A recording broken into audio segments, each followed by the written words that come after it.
মাত্র 2টো ডিম দিয়ে আজকে আমি মজাদার এক রেসিপি শেয়ার করব আপনাদের সাথে। এই রেসিপিটা খেতে কিন্তু অসাধারণ। তাহলে চলুন শুরু করি। প্রথমে ডিম দুটাকে ভাঙিয়ে নিয়েছি, তারপরে স্বাদমতো লবণ দিলাম।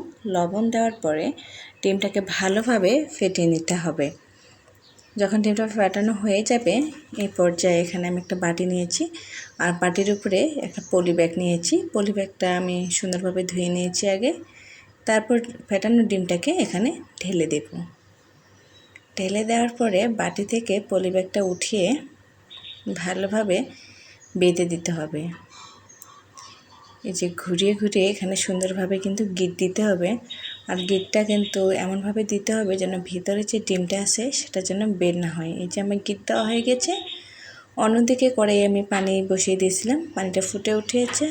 এরপরে সেই পানির মধ্যে পলি ব্যাগ সহ ডিমটা দিয়ে দিব আর ঢেকে দিয়ে দিব মিনিট 10 মতো। 10 মিনিট পর এই যে আমার ডিমটা প্রায় ভালোভাবে সিদ্ধ হয়ে গেছে। এখন এটাকে আমি তুলে নিব। যেহেতু গরম, একটু ঠান্ডা হওয়ার জন্য অপেক্ষা করব। যখন ঠান্ডা হবে তখন একটা ছুরির সাহায্যে ভালোভাবে এটা কেটে নিতে হবে।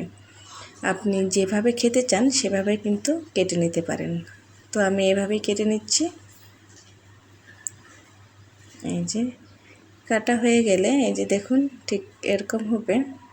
চলুন তাহলে রান্নাটা শুরু করি। এখানে আমি একটা কড়াই বসিয়ে দিয়েছি। গরম হলে দিয়ে দিব সরষের তেল, আর ফোড়ন হিসেবে আমি এখানে একটা তেজপাতা দিয়ে দেব, আর এক টুকরা দারচিনি দিয়ে দেব, আর সামান্য পরিমাণ পেঁয়াজ কুচি দিয়ে দেব। তারপর পেঁয়াজটাকে আমি লাল করে ভেজে নেব। যখন পেঁয়াজটা লাল করে ভেজে নেওয়া হয়ে যাবে এই পর্যায়ে আমি এখানে দিয়ে দেব স্বাদমতো লবণ, হলুদের গুঁড়ো দিয়ে দেব, মরিচের গুঁড়ো 1 চামচ, আর আদা রসুন বাটা। এরপর সব কিছু মশলা একসাথে কষিয়ে নিতে হবে ভালোভাবে।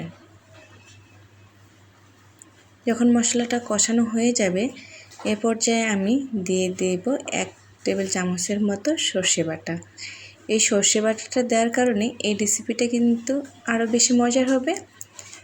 এই যে এরপরে সর্ষের বাটার সাথে মশলাটা ভালোভাবে কষিয়ে নিতে হবে। যখন দেখা যাবে যে মশলাটা থেকে তেল ছাড়া শুরু করেছে এ পর্যায়ে আমার মশলাটা তার মানে ভালো করে কষানো হয়ে গেছে। এরপরে সামান্য একটু পানি দিয়ে দিব, যেহেতু আমি এটা ভুনার মতো করব তাই বেশি পরিমাণ পানি দেব না।